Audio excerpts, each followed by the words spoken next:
ABS-CBN, mapapanood muli sa TV5.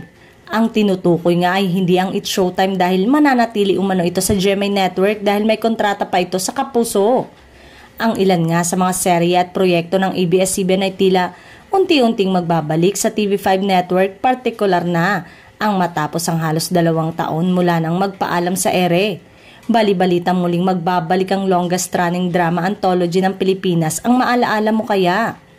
Ang MMK ay muli raw mapapanood sa telebisyon, ngunit sa TV5 na ito ay ere imbis na sa ABS-CBN, kung saan ito unang umere noong May 15, 1991 at natapos noong December 10, 2022. Ang programa na kinagiliwan ng milyong-milyong manonood sa loob ng 31 taon ay muli raw magbubukas ng mga posibilidad na maipagpapatuloy ang pagbibigay buhay sa mga kwento ng karaniwang tao sa pamamagitan ng dramatikong pagsasadula.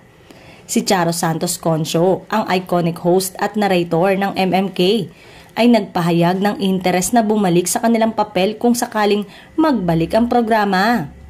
Sa kabilang banda, hanggang ngayon ay patuloy pa ring umeere ang karibal nitong drama anthology na magpakailanman ng GMA Network hosted by Mel Tiangco. Gayunpaman, marami umano ang naniniwala na ang MMK ang mas tumatak at nangibabaw sa mga manonood sa loob ng halos 3 dekada. Wala pang kumpirmasyon kung totoo bang magbabalik na ito sa ere mula sa pamunuan ng ABS-CBN o TV5.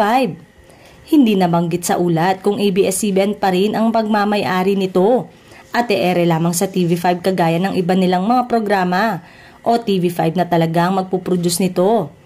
Wala pang inilalabas na pahayag ang dalawang network kaugnay sa bali-balitang ito.